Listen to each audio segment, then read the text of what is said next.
This video outlines the process for adopting and amending post bylaws and articles of incorporation.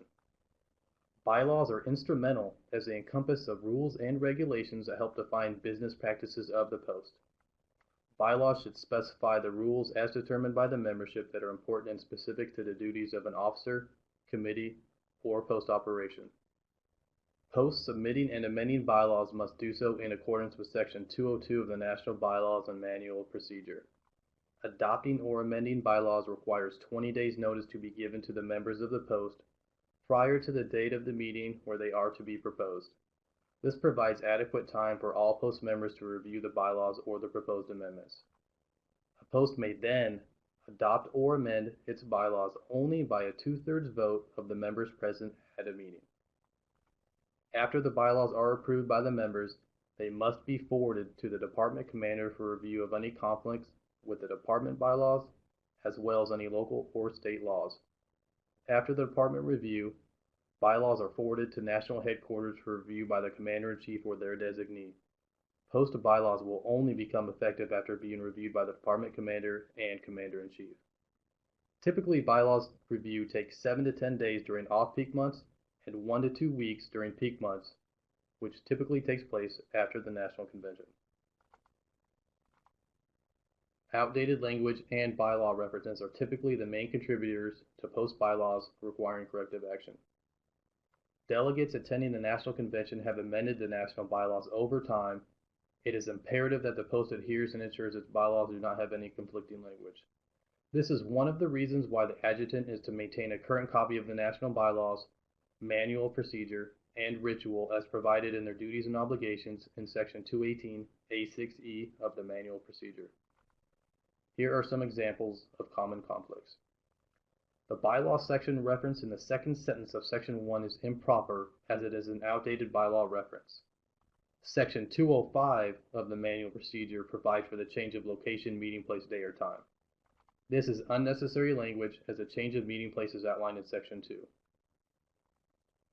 The process noted here to change the meeting place is incorrect.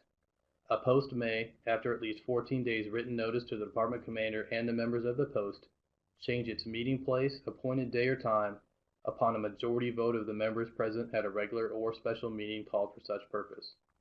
To correct these deficiencies, National Headquarters would eliminate the second sentence in Section 1 and replace language in Section 2 with the aforementioned information to ensure compliance.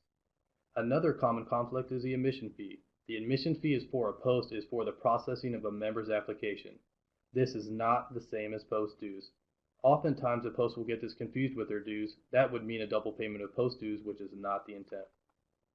Much like bylaws, articles of incorporation must be forwarded through channels for review by the department commander and commander-in-chief after being adopted by the post members. Articles shall not be filed with the appropriate state agency until this review has been completed. Post articles of incorporation must include the 3 provisions prescribed in Section 708 of the Manual of Procedure. This procedure has been implemented to protect the post, its officers, and its members. Posts must also adhere to the laws and usages of the state in which they are incorporated. There is a post bylaws and articles of incorporation template available for post to utilize to ensure compliance with the national bylaws. This can be accessed by logging in on vfw.org and going to VFW Training and Support and Member and Officer Training Forms and Templates. You will then see a section for templates. Adjustments can be made to the template. However, bylaws that have conflicting language will need to be corrected. National Headquarters will reformat the submitted document when needed to accommodate any correction. This is done by the Commander-in-Chief or designee to ensure compliance.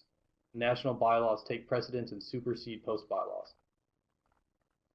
If you should have any questions with your post bylaws or articles of incorporation, please contact your department headquarters for their guidance with policies pertaining to your specific state.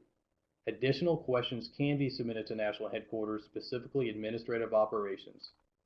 Thank you for taking the time to learn about our policies and procedures.